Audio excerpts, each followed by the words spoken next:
இந்த வரங்கள் எல்லாம் எனக்கு வேணும்னு அந்த சுவாமி கிட்ட வேண்டுமோ அந்த வரங்களை எல்லாம் நமக்கு ஒரு சேர கொடுக்கக்கூடியதுதான் ஒரு மகா கும்பாபிஷேகம்.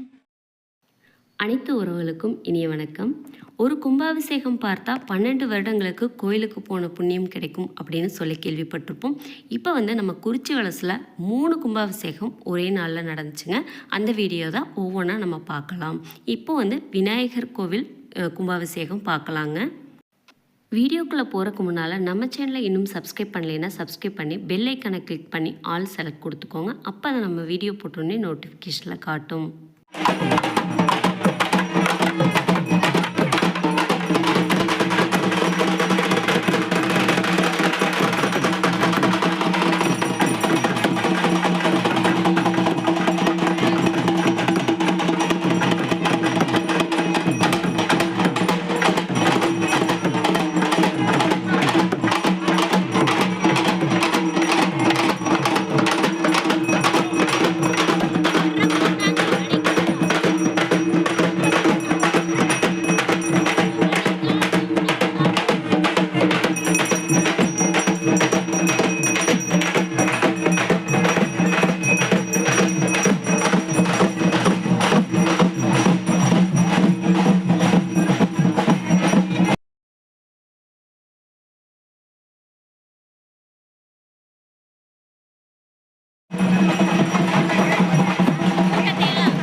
स्थायिरभूमि नमः कुम्भारि प्रदेश स्थापया चिन्नेव सुतानि सवो दीप्ता सुदीप्ता सर्वकारिका गोम्रः पिङ्गला पीडावरुणि शीघ्रः चलासदां कुम्भात्सोलं प्रवेदय स्थापय चिन्नयी भव सुस्ताने स्थिरा भव பௌஷணி நமஹ ஆயாது. ஒரு கும்பாபிஷேகத்தை தீர்த்தம் விடும்போது தரிசனம் பண்ணோம்னால் ஒரு கோயிலுக்கு 12 வருடம் தொடர்ச்சியாக நடந்து நாம் பூஜை பண்ணா நம்ம குடும்பத்திற்கு என்ன பலன் கிடைக்குமோ அந்த பலனாகப்பட்டது ஒரு நிமிடத்திலே கிடைப்பதாக வேதங்கள் எல்லாம் கூறுகின்றது. அதனால் இப்பொழுது விநாயகப் பெருமானுடைய மகா கோபுரத்திற்கு மகா கும்பாபிஷேகமாகப்பட்டது நடைபெற உள்ளது. அதனால் பக்தவரி பெருமக்கள் அனைவரும் எல்லாம், அதாவது லோகத்தில் உள்ள இந்த உலகம் எல்லாம் நன்றாக இருக்க வேண்டும், நானும் நன்றாக இருக்க வேண்டும். நீங்கள் என்ன அதாவது இப்ப கோயிலுக்கு போகணும்னா சுவாமி கிட்ட வேண்டுதல் வைப்போம். கோயிலுக்கு போகணும்னா சாமி கிட்ட வேண்டுதல், எனக்கு இன்னும் தொழில் நடக்கணும், குடும்பத்துல எனக்கு என்னென்ன குடும்பத்துல நாம பிரார்த்தனைகள் வேண்டுதல்களை எல்லாம் வைக்கிறோமோ அந்த வேண்டுதல்களை எல்லாம் நீங்க இப்பொழுது மனமுழுத மனசுக்குள்ள வேண்டிக்கிட்டீங்கன்னா, அதாவது நமக்கு எல்லா விதமான வேண்டுதல்களையும் ஒரு நிமிடத்திலே நிறைவேற்றக்கூடிய ஒரு மகோன்னதமான வேதங்களிலே கூறப்பட்டுள்ள பூஜைகளிலே மிகவும் பலனை கொடுக்கக்கூடியது, அதாவது மிகுந்த பலனை கொடுக்கக்கூடியது. இதற்கு மேல் பூஜை வேதங்களில் கிடையாது என்று வகித்திருக்கக்கூடிய, அதாவது பூஜை எது என்று சொன்னால் அது ஒரு திருக்குட நன்னீராட்டு பெருவிழா என்று சொல்லக்கூடிய மகா கும்பாபிஷேகம். நாம் என்ன மனசுக்குள்ள வேண்டிக்கிறீங்களோ, எனக்கு என்னென்ன கஷ்டங்கள் எல்லாம் விலகணும், எனக்கு என்னென்ன வரங்களை எல்லாம் உன்னிடம் நான் வைத்திருக்கின்றேன், அதையெல்லாம் எனக்கு கிடைக்க வேண்டும் என்று அந்த அன்னையை, அந்த விநாயக பெருமானை நாம் பிரார்த்தனை செய்கின்றோமோ அதையெல்லாம் நமக்கு குறைவில்லாமல் நிறைவாக கொடுக்கக்கூடியதுதான் ஒரு மகா கும்பாபிஷேகம். ஒரு கும்பாபிஷேகத்தை தீர்த்தம் விடும் பொழுது நாம் கண்ணால் கண்டு தரிசனம் செய்தால் 12 ஆண்டுகள் கோயிலுக்கு சென்று வழிபாடு செய்த புண்ணியம். ஆனால் இந்த குறிச்சி வலசிலே ஒரு மிகப்பெரிய ஒரு வரப்பிரசாதம், அதாவது பெரிய ஒரு புண்ணியம் என்னன்னா 3 கோயில் கும்பாபிஷேகத்தை ஒரே நேரத்தில் பார்க்க போறீங்க.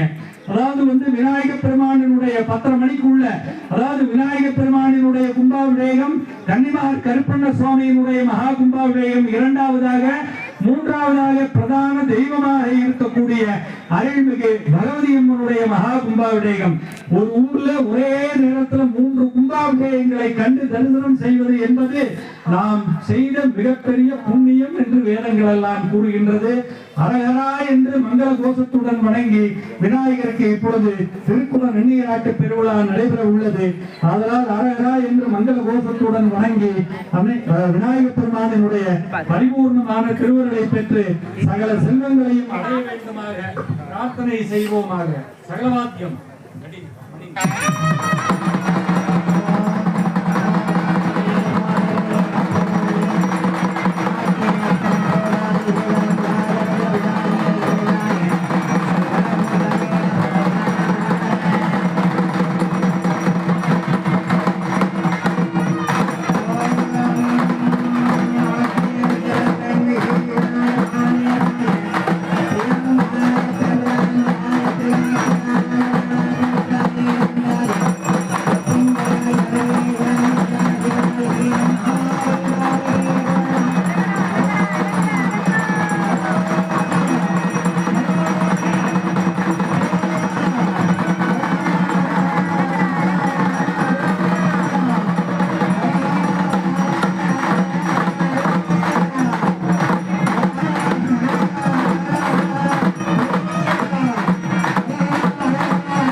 நேரில் போய் கும்பாபிஷேகம் பார்க்க முடியலன்னா கூட இந்த மாதிரி வீடியோவில் பார்த்தீங்கனாலும் உங்களுக்கு நல்லதே நடக்குங்க. அடுத்து கருப்பணசாமி கோவில் பகவதி அம்மன் கும்பாபிஷேக விழா பார்க்கலாங்க. அடுத்த வீடியோவில் சந்திக்கலாம். நன்றி, வணக்கம்.